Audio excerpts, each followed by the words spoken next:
आज के टाइम में इंडिया के कुछ बड़े यूट्यूबर्स के पास मिलियंस में व्यूज़ हैं, करोड़ों में सब्सक्राइबर्स हैं और हर वीडियो से उनकी इनकम भी अच्छी खासी हो जाती है।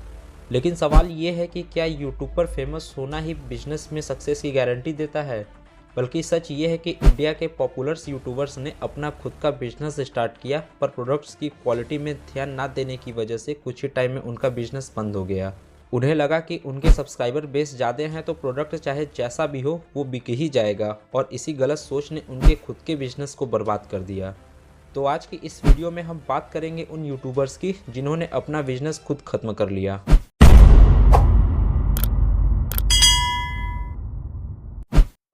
नंबर 1, भुवन बाम। भुवन बाम, जिनका बीबी की वाइन्स के नाम से यूट्यूब चैनल है, इनके चैनल पर 26.6 मिलियन सब्सक्राइबर्स हैं। इन्होंने 2017 में अपना पहला बिजनेस स्टार्ट किया कपड़े का। इन्होंने खुद का ब्रांड लॉन्च किया यूथिया माचो के नाम से, और इनके सारे प्रोडक्ट्स इन्हीं के कैरेक्टर से इंस्पायर थे। और ऐसा पहली बार हुआ था कि किसी इंडियन यूट्यूबर ने अपनी मर्चेंडाइज लॉन्च की। भुवन बाम के फैंस को आइडिया पसंद आया और सेलिंग इतनी बढ़ गई कि इनके प्रोडक्ट्स आउट ऑफ स्टॉक होने लगे।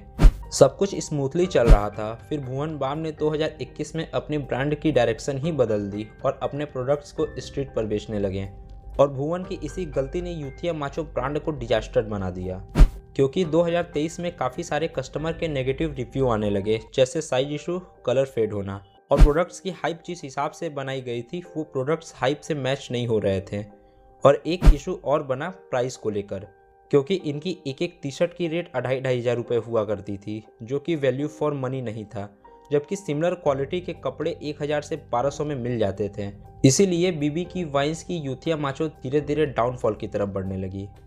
इसके बाद इनके बिजनेस का फाइनल डाउनफॉल तब आया जब ये अपने चैनल पर वीडियो डालना बहुत कम कर दिए थे। फिर भी इन्होंने अपने बिजनेस से 10-12 करोड़ की सेल कर ली थी, और ये और भी ज़्यादा हो सकती थी यदि ये अपने प्रोडक्ट्स की क्वालिटी और प्राइसिंग पर ध्यान देते। तो इसीलिए इनका ये बिजनेस फ्लॉप हो गया। नंबर 2, सौरभ जोशी।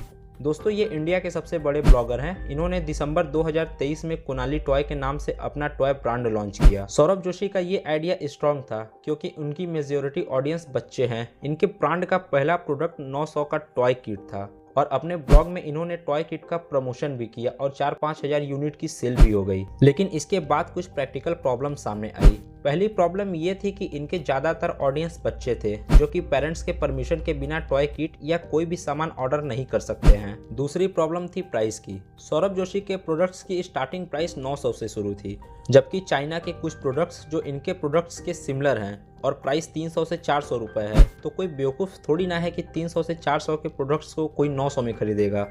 और अपना देश ठीक वैसा ही है, जहां लोग ब्रांड से ज़्यादा प्राइस को एडवांटेज देते हैं। इसीलिए भारतीय लोग ज़्यादातर लोकल चीज़ों को देखते हैं। और पब्लिक अवेलेबल इन्फॉर्मेशन के मुताबिक सौरभ जोशी का कुनाली ब्रांड ज़्यादा एक्सपेंड नहीं हो पाया, और कुछ समय बाद इनके प्रोडक्ट्स ऑनलाइन दिखने बंद हो गए, और इसी तरीके से सौरभ जोशी का भी बिजनेस फ्लॉप हो गया। नंबर 3, फुकरा इंसान। इनका असली नाम अभिषेक मल्हान है। इन्होंने फरवरी 2025 में फोकस ड्रिंक के नाम से अपना एक ब्रांड लॉन्च किया, जिसमें इनके पार्टनर ट्रिगर्ड इंसान थे, और ये फोकस ड्रिंक एक कोल्ड ड्रिंक थी। और इन्होंने अपने स्ट्रॉन्ग फैन फॉलोइंग की वजह से अपने लॉन्च डे पर ही 1 करोड़ की सेल कर ली, जो कि अपने आप में एक बहुत बड़ी अचीवमेंट है। लेकिन जैसे जैसे समय बीता, इनके बिजनेस में भी कुछ प्रैक्टिकल चैलेंजेस आने लगे, जिसकी वजह से इनके इनिशियल ग्रोथ बहुत धीरे हो गई। इनका सबसे बड़ा चैलेंज डिस्ट्रीब्यूशन का था, क्योंकि स्टार्टिंग में फोकस ड्रिंक सिर्फ क्विक कॉमर्स प्लेटफॉर्म पर ही अवेलेबल थे। इनके पास कुछ ऑडियंस ऐसे भी थे जिनके पास ये प्लेटफॉर्म अवेलेबल ही नहीं थे जहां से ये फोकस ड्रिंक को मंगा सकें। तो इसका मतलब जब प्रोडक्ट्स कस्टमर के पास पहुंचेंगे ही नहीं तो ऑब्वियसली लॉन्ग टर्म में सेल कर पाना मुश्किल हो जाएगा। और इनका दूसरा सबसे बड़ा चैलेंज मार्केटिंग और पोजीशन से जुड़ी थी, क्योंकि फोकस ड्रिंक की प्राइस 150 रुपये रखी गई थी, जिसके बाद लोगों ने इस ड्रिंक को 120 रुपये वाले रेडबुल ड्रिंक के साथ कंपेयर करना शुरू कर दिए। और ये सबको पता है कि इंडिया का सबसे बड़ा कॉम्पिटिटर नारियल पानी है, जो कि 50-60 रुपये में हर जगह नुक्कड़ चौराहे पर मिल जाते हैं, जो कि पहले से ही इंडिया की मोस्ट ट्रस्टेड इलेक्ट्रोलाइट ड्रिंक में से एक माना जाता है। तो प्रेजेंट टाइम में फोकस ड्रिंक अभी भी बिक रही है, पर सेल नहीं निकाल पा रही है। पब्लिक अवेलेबल इन्फॉर्मेशन के मुताबिक आने वाले समय में ये ड्रिंक भी बंद हो जाएगी। Number 4, tech burner. ये इंडिया के सबसे पॉपुलर टेक इन्फ्लुएंसर में से एक हैं। इन्होंने नवंबर 2024 में अपनी खुद की smart watch anarch watch launch की, जब लॉन्च किया गया तो इस प्रोडक्ट्स को लेकर काफ़ी बड़े बड़े क्लेम किए गए थे, जैसे premium metal body, advance sensor, proper water resistance, यानी इसे एप्पल जैसा बताया गया। इसके स्ट्रॉन्ग मार्केटिंग हाइप की वजह से लॉन्च के पहले ही दिन 4 करोड़ की सेल देखने को मिली और प्रोडक्ट्स आउट ऑफ स्टॉक हो गए और कुछ समय बाद कस्टमर की तरफ से मिक्स फीडबैक आने लगे। कस्टमर के अनुसार टेकबर्नर साहब जी की जो वॉच थी उसकी बिल्ड क्वालिटी बहुत ख़राब थी और बैटरी परफॉर्मेंस और सेंसर की क्वालिटी भी अच्छी नहीं थी। इसके अलावा इनकी वॉच की जो डिज़ाइन थी वो मार्केट में ऑलरेडी अवेलेबल थी। इसके बाद सबसे बड़ी प्रॉब्लम तब शुरू हुई जब एक टेक क्रिएटर ने इनके एनार्क वॉच का रिव्यू दिया और जैसे ही वीडियो अपलोड हुआ टेकबर्नर की टीम ने वीडियो को टेक डाउन करवा दिया। तो फिर टेकबर्नर की नेगेटिव इमेज और ज़्यादा बन गई। तो इस बैड इमेज को गुड इमेज में बदलना इनके टीम के लिए एक बहुत बड़ा चैलेंज बन गया।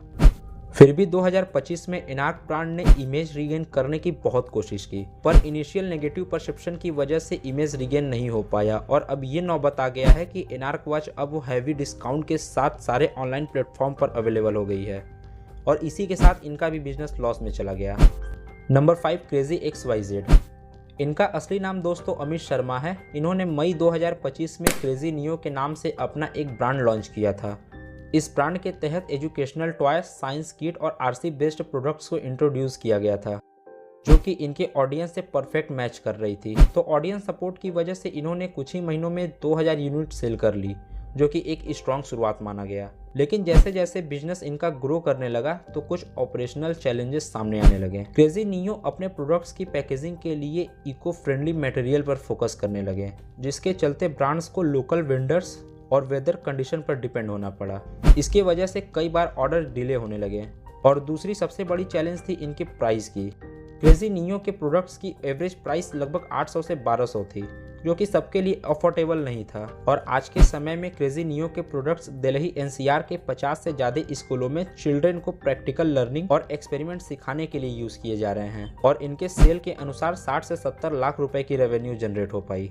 हालांकि ये इनकम फिगर उनके मैसिव फॉलोअर्स के मुकाबले बहुत कम है, लेकिन जहां कई इन्फ्लुएंसर सिर्फ मर्चेंडाइज तक ही सीमित रहते हैं, वहीं क्रेजी नियो ने actual products based educational brand build करने की कोशिश की, पर इनका ब्रांड भी सक्सेस नहीं हो पाया। तो यही थी स्टार्टअप शुरू करने वाले यूट्यूबर की कहानी। कैसी लगी कमेंट सेक्शन में ज़रूर बताएं और आप कमेंट करेंगे तो सक्सेस बिजनेसमैन यूट्यूबर की भी कहानी बताऊंगा। बाकी मिलते हैं किसी और नए वीडियो में।